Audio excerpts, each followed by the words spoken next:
Welcome back to the Azuré Talk Show, where real life happens, what you say matters. Today I'll be speaking with Russ Parr from the Parr Morning Show and Shelia Stewart from 104.1. Our next guest is a wife, new mom, host to many volunteer projects, and member of the AKA sorority. Please welcome Miss Shelia Stewart from 104.1. Well, I want to take this opportunity to say to you that you are a joy. Thank you. You are beautiful. But I'm on camera with Azuré. I love it. Can we say hi? So what age did you know you wanted to be in the entertainment industry? I knew at the age of 7. My grandmother prophetically shared some things with me in reference to radio, TV, and media, and broadcasting and communications. She saw things in me that I didn't see in myself, obviously, at the age of 7. Just thinking about communications. Yeah. But she was prophetic with me in her vision, and it has all come to pass. What has been one of your most memorable moments in your career? In my career, I would say there's several. One would be when I first went to the White House, winning the National Association of Broadcasters Crystal Award, which is like the Grammys of radio or TV. It's like an Oscar. And I won it for Station for Outstanding Community Service. That was a very special moment. A second great moment would be when I was honored by the FBI as their community service winner nationally for raising money for a missing young girl whom they never found. But they honored me for community service. I've known my life to be on assignment and to be of service to others. I consider myself a messenger of servanthood for change and to empower and to uplift. And I recognized many years ago that my job was bigger than just being on radio or being on TV. Right. There was more to it than that. Oh, that's powerful. So how do you deal with all the challenges in the industry? Lots of prayer, because it is a very cutthroat profession, sadly. However, life is not fair sometimes. That's how in any profession it can be that way. I pray. I ask God to bridle my tongue when I feel as if I'm getting extremely angry.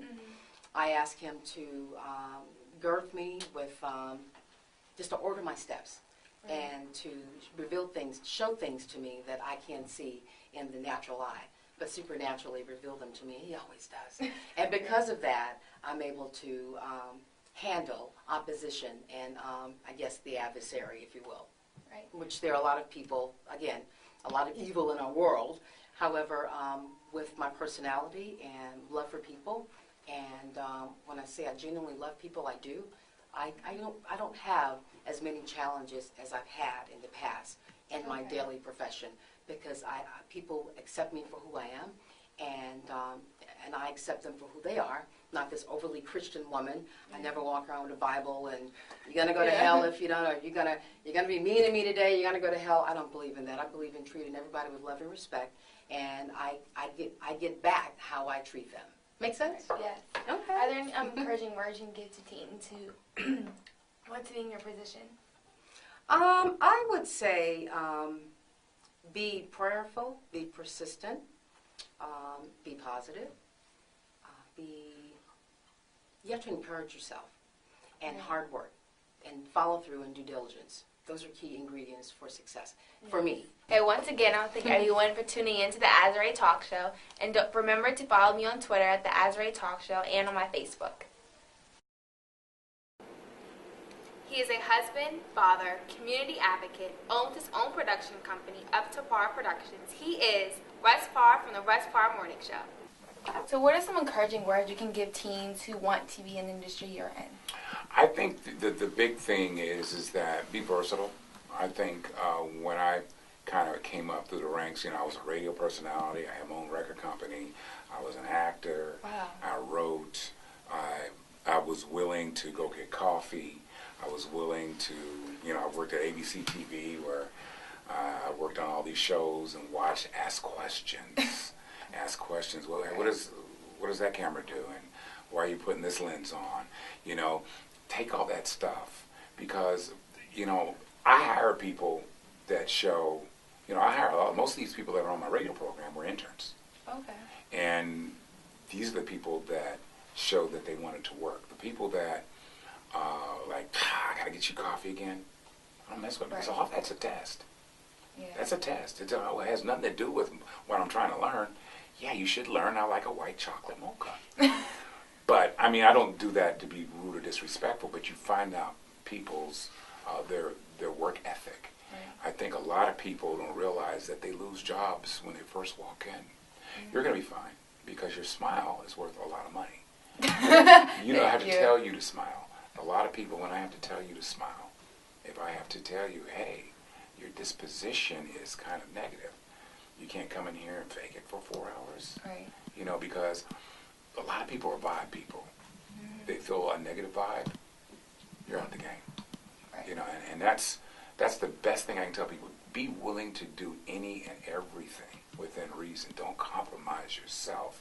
Right. You know, especially young ladies in this business, they get themselves in a position where they feel like, okay, or I can use my charm and this and that to get where I need to go. Don't ever compromise yourself. Yeah, because if you get yourself into that position, then what happens is that you get a rep, and it's a small business.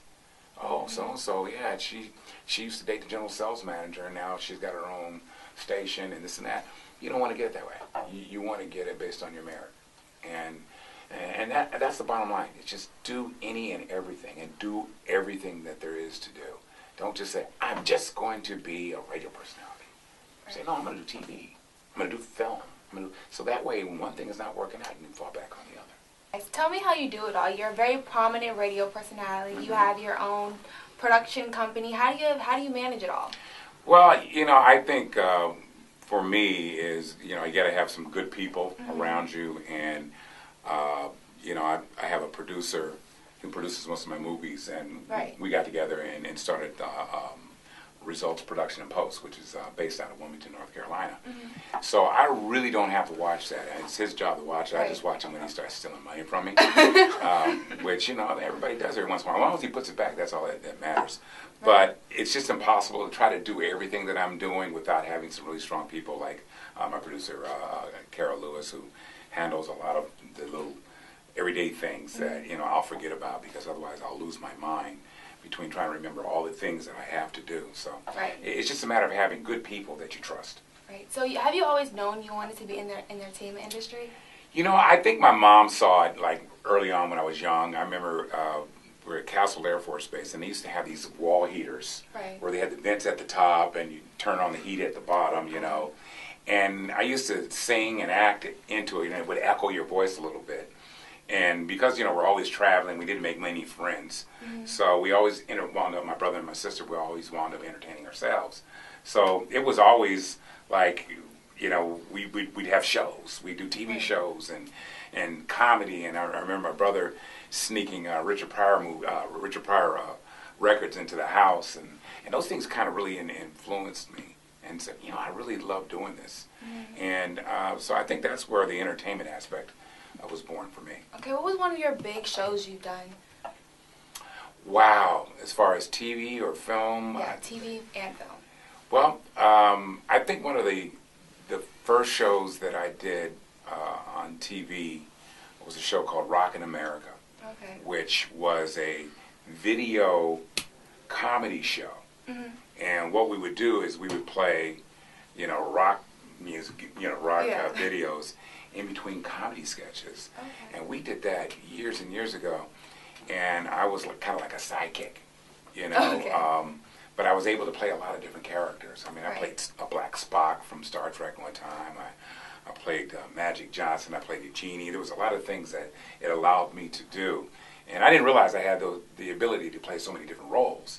So when you're thrust into that position, you either have to act or you get fired. So that show ran on NBC. Used to come on after Saturday Night Live for many years. So speaking of films, you have some upcoming movies. Now, can you tell us about that more? Yeah, I have a movie that's getting a lot of some interesting comments called The Under Shepherd. And this movie that I officially announced today that pastors don't like it. I had some pastors in my house, and we're actually very prominent pastors, and they hated it. They hated the movie. As a matter of fact, I mean, people were literally screaming at me in my house, which was like, okay, what happens if you punch a pastor? But you know, it was cool because it evoked that kind of emotion. I think in hindsight, you know, I sat there and took it, and then finally, you know, I crushed a few of them. But I think the thing is that when you see yourself You know, when you see yourself on film, you know, that's when, you know, you're a little bit more sensitive to it. And, you know, they're just crushing the film. It's over the top, and that never happens in the church, and so on and so forth. But what I found interesting is that the women of the church that were at my house, they were defending the film, you know, and they were like, no, that does happen. Yeah, and I've seen that happen. Yeah. And, oh, you're going way over the top. I said, well, it's a fictitious movie. It's not real. It's just a story that might pattern after some things that you have seen. But if it were a documentary, I could see their point. But this movie, The Under Shepherd, starring Isaiah Washington, is going to probably stir up a lot of emotion. I was being accused of, you know, trying to capitalize on the black church and making money off it. I'm like, hey, man, if you know Hollywood, chances on me making money off this movie is going to be slim and none. But I'm going to try, because that's why you get in business, is to make money. But he said, oh, you're going to leave all this collateral damage. You're going to walk away, and everybody's going to be hating the church. I'm like, I'm sorry. But, you know, some of you guys are responsible for what the state of the church is. Right. And for me to bring up some of the issues in the church, it's time for a dialogue. And I think that's the only way we're going to heal, you know, with the dialogue. I mean, there were so many messages in that movie that, I mean, it was, I love the movie. Oh, thank you. So what is some messages that you wanted to really portray in that movie? And that's one of the things they asked me, but they, you did it in a much nicer way. They're like, what was your point? What were you trying to prove? My point of the movie was worship God, not man. Right. Because it just bothered me that there's so many people that are impressionable and easily swayed, that they make every decision based on what the pastor says and how to guide them, and you know, life decisions. And I'm thinking, come on, this guy isn't any closer to God than you are. Right. And some of these pastors, not all, will take their position of power and manipulate people. And it just bothered me, you know, to the point you're taking these people's money and you're not teaching them the word. Right. You know, you're trying to line your pockets. Like I said, that's not all pastors, just a few.